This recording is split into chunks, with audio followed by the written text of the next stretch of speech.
പശ്ചിമേഷ്യ ഒരു തുറന്ന യുദ്ധത്തിലേക്ക് നീങ്ങുന്നുവെന്ന സൂചനകൾക്കിടെ ആശങ്കയിലായിരിക്കുകയാണ് ഇന്ത്യ.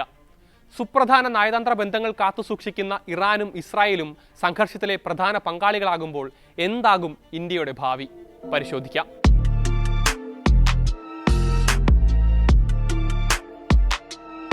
ഇസ്രായേലും ഇറാനും ഇന്ത്യയുടെ സുപ്രധാന നയതന്ത്ര പങ്കാളികളാണെന്ന് നേരത്തെ പറഞ്ഞല്ലോ. നാഗരിക ബന്ധം ഉൾപ്പെടെ അവകാശപ്പെടാനുള്ള ഇറാൻ പല ഭൗമരാഷ്ട്രീയ പ്രാധാന്യമർഹിക്കുന്ന വിഷയങ്ങളിലും ഇന്ത്യക്ക് നിർണായകമാണ്. ഇസ്രായേലിന്റെ കാര്യമെടുത്താൽ 1992 മാത്രമാണ് ഇന്ത്യ അവരുമായി നയതന്ത്ര ബന്ധം ആരംഭിക്കുന്നത്. എന്നാൽ അതിനുശേഷം വലിയ തോതിലാണ് അത് വളർന്നത്. കുറച്ച് വിശദീകരണം ആവശ്യമുള്ള കാര്യമായതിനാൽ ഇന്ത്യ ഇരു രാജ്യങ്ങളുമായും പങ്കിടുന്ന ബന്ധം പ്രത്യേകമായി നമുക്കൊന്ന് പരിശോധിക്കാം. ഗസയിൽ ആക്രമണം തുടങ്ങിയ ശേഷവും ഇസ്രായേലിലേക്കുള്ള ആയുധ കയറ്റുമതി അവസാനിപ്പിക്കാത്ത രാജ്യമാണ് ഇന്ത്യ. ഒക്ടോബർ 7 ഹമാസ് ആക്രമണത്തിന് പിന്നാലെ ഇസ്രായേലിന് പിന്തുണ അറിയിച്ച ആദ്യ ലോക നേതാക്കളിൽ ഒരാളാണ് നരേന്ദ്രമോദി. തീവ്രവാദമെന്നായിരുന്നു അന്ന് മോദി ഹമാസ് ആക്രമണത്തെ വിശേഷിപ്പിച്ചത്. തുടർന്ന് പലപ്പോഴായി UN-ൽ ഇസ്രായേലിനെതിരെ പ്രമേയങ്ങൾ കൊണ്ടുവന്നപ്പോൾ ഇന്ത്യ ഒപ്പുവെച്ചെങ്കിലും പലതവണ വിട്ടുനിൽക്കുന്ന സാഹചര്യവും ഉണ്ടായിരുന്നു. ഇക്കഴിഞ്ഞ ജൂൺ 13 ഇന്ത്യ അത്തരത്തിൽ വിട്ടുനിന്നു. ഇതെല്ലാം ഇസ്രായേൽ മോദി സർക്കാരിന് എത്രത്തോളം വേണ്ടപ്പെട്ടതാണെന്ന് തെളിയിക്കുന്ന സംഭവങ്ങളാണ്.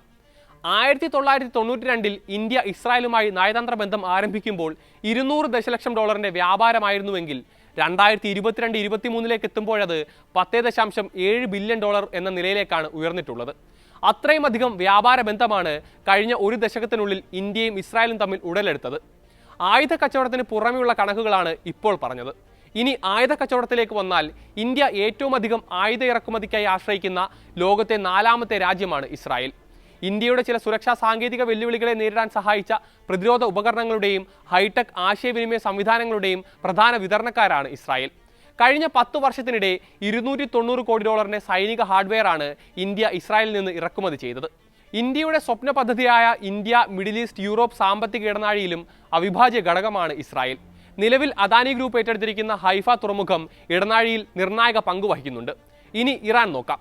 2024 മെയ് 13 ഇന്ത്യയും ഇറാനും തന്ത്രപ്രധാനമായ ചബഹർ തുറമുഖം വികസിപ്പിക്കുന്നതിനും കൈകാര്യം ചെയ്യുന്നതിനുമുള്ള ഒരു സുപ്രധാന കരാറിൽ ഒപ്പുവെക്കുന്നത്.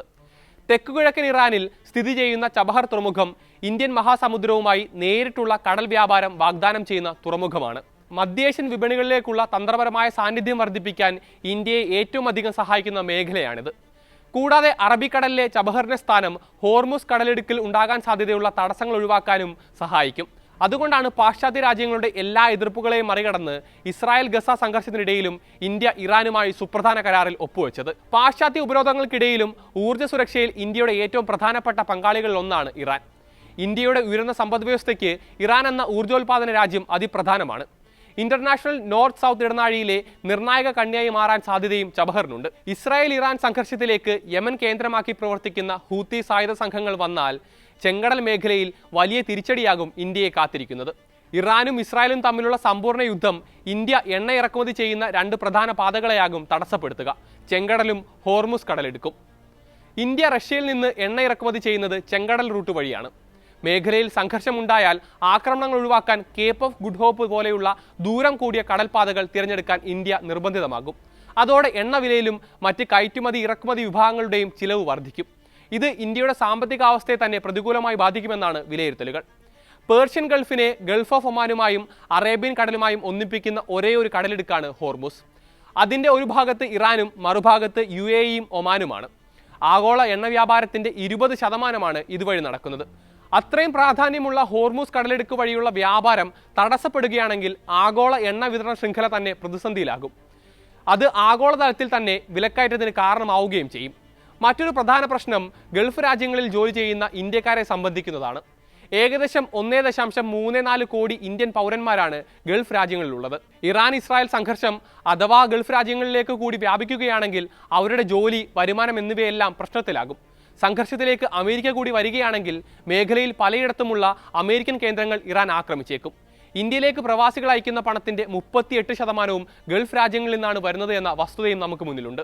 അങ്ങനെ നിരവധി ആശങ്കകളാണ് ഇന്ത്യയെ സംബന്ധിച്ച് പശ്ചിമേഷ്യൻ സംഘർഷം ഉണ്ടാക്കുന്നത്. അതിൽ നിന്നൊക്കെ എങ്ങനെയാകും ഇന്ത്യ മറികടക്കുക എന്നത് വലിയൊരു ചോദ്യമാണ്.